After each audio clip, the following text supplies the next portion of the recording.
सोचिए, एक ऐसा कानून जो बना तो था महिलाओं की हिफाजत के लिए, लेकिन हुआ क्या?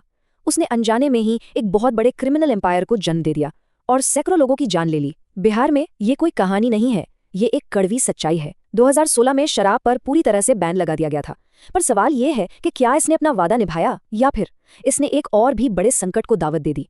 ये सिर्फ किसी एक आदमी की राय नहीं है, नहीं, ये बिहार के अनगिनत गांवों की रोज की हकीकत को दिखाता है। बैन ने शराब को खत्म नहीं किया, उसने बस इसे अंडरग्राउंड कर दिया, जहाँ कीमतें 3-4 गुना बढ़ गई हैं और क्रिमिनल्स की चांदी हो रही है। तो देखिए हम कहाँ आकर खड़े हो गए हैं।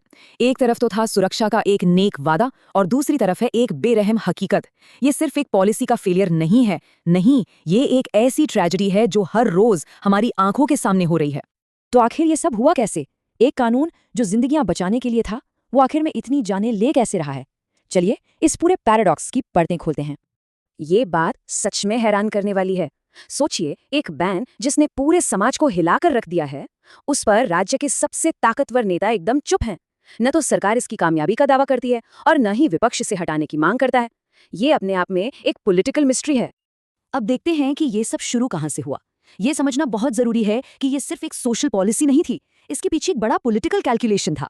और जरा इस आयरनी को देखिए, 10 साल तक वही सरकार शराब से अपना खजाना भरती रही और फिर जैसे ही चुनाव नजदीक आए, महिला वोट बैंक के लिए टोटल बैन का वादा कर दिया। शुरू में तो कानून इतना सख्त था कि उसे ड्रेकोनियन तक कहा गया, लेकिन जब जेलें और अदालतें पूरी तरह से चोक हो गई तो सरकार को अपने ही कानून में ढील देनी पड़ी। तो इससे पता क्या चलता है? यही कि ये एक ऐसी पॉलिसी की कहानी है जो आदर्शों से नहीं बल्कि राजनीति से चल रही थी। तो इस पूरी पॉलिसी का सबसे बड़ा अनप्रेडिक्टेड नतीजा क्या निकला? इसने पीना बंद नहीं कराया, बल्कि इसने एक बहुत बड़ी अंडरग्राउंड क्रिमिनल दुनिया बना दी। एक ऐसा ब्लैक मार्केट जो हर साल हजारों करोड़ रुपए का कारोबार करता है, और वो भी पूरी तरह से कानून के बाहर। जरा इस एक आंकड़े के बारे में सोचिए, 21 करोड़ रुपए। ये सिर्फ एक इलेक्शन के दौरान जब्त की गई रकम है, और ये तो उस पहाड़ जैसे पैसे का बस एक छोटा सा हिस्सा है जो इस इलीगल ट्रेड में बह रहा है। और ये बात सिर्फ पैसों की नहीं है। एक महीने में 11 लाख लीटर, मतलब इतनी अवैध शराब कि उससे लगभग आधा ओलंपिक स्विमिंग पूल भर जाए। ये दिखाता है कि ये नेटवर्क कितने बड़े स्केल पर और कितनी बेखौफ होकर काम कर रहा है। ये समझना बहुत जरूरी है कि ये कोई छोटे मोटे तस्करों का काम नहीं है, नहीं, ये एक बहुत ही सोफिस्टिकेटेड क्रिमिनल नेटवर्क है जो बिना किसी डर के ऑपरेट करता है, जो कहीं ना कहीं हाई लेवल प्रोटेक्शन की तरफ इशारा करता है। तो कौन है इस अंधेरी दुनिया में? इसमें वो बेबस नौजवान हैं जो कुछ पैसों के लिए बॉर्डर पार अपनी जान दांव पर लगाते हैं। इसमें वो ऑर्गेनाइज्ड गैंग्स हैं जो ब्रांडेड शराब की स्मगलिंग करते हैं, और वो लोकल बनाने वाले हैं जो अपने घर के पिछवाड़े में जानलेवा जहर तैयार करते हैं। और ये सब कथित तौर पर उन अधिकारियों की मिलीभगत से होता है जिनकी जिम्मेदारी इसे रोकने की है। चलिए अब अपराध और आंकड़ों से हटकर इसके इंसानी पहलू को देखते हैं।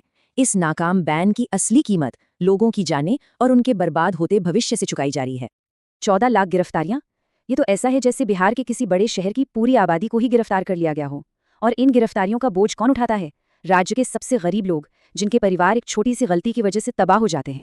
और अब इस कहानी का सबसे दर्दनाक हिस्सा, ये सिर्फ नंबर्स नहीं है, ये सामूहिक मौतों की घटनाएं हैं।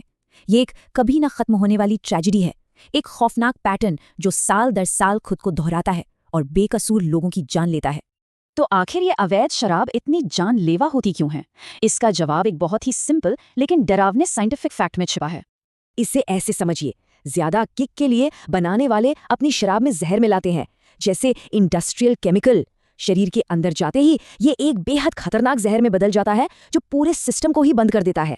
ये एक बहुत ही क्रूर और दर्दनाक मौत है जो सिर्फ चंद रुपयों के मुनाफे के लिए होती है। और यहाँ इस कहानी की सबसे क्रूर विडंबना है कि वही कानून जो लोगों को बचाने के लिए बना था, वही उन्हें मदद मांगने से डराता है। जब लोग जहरीली शराब पी लेते हैं तो वे अस्पताल जाने से घबराते हैं, क्योंकि उन्हें डर होता है कि इलाज की जगह उन्हें गिरफ्तार कर लिया जाएगा, और ये देरी अक्सर मौत की सजा बन जाती है। तो अब हम अपने विश्लेषण के आखिर में उस सबसे बड़े सवाल पर आते हैं जो ये सारी रिपोर्ट्स उठाती हैं। इस पूरे नेटवर्क के पीछे असल में है कौन? ये एक तरह का कठपुतली का खेल है। सड़कों पर गरीब लोग पकड़े जाते हैं और मरते हैं, वो तो बस सामने दिखने वाली कठपुतलियां हैं। लेकिन जो लोग इन कठपुतलियों की डोर खींच रहे हैं, जो इस हजारों करोड़ के साम्राज्य को चला रहे हैं, वो हमेशा पर्दे के पीछे रहते हैं। तो असली पपेट मास्टर्स कौन है? क्या ये वो पुलिस वाले हैं जो सब देखकर भी आंखें मूंद लेते हैं? क्या ये कोई अदृश्य माफिया है जो कानून से भी ऊपर है? या फिर सबसे ज्यादा परेशान करने वाली बात, क्या ये काला पैसा घूम फिर कर हमारे पॉलिटिकल सिस्टम में ही वापस जा रहा है? ये वो सवाल हैं जिनका जवाब कोई नहीं देना चाहता। तो हम आपको इसी एक परेशान करने वाले सवाल के साथ छोड़े जा रहे हैं। जब कोई पॉलिसी इतनी बुरी तरह से फेल हो जाती है, इतनी जिंदगियां तबाह कर देती है और फिर भी चलती रहती है, तो यह सवाल पूछना लाजमी है, इस पूरी ट्रेजेडी को जारी रखने से आखिर फायदा किसका हो रहा है?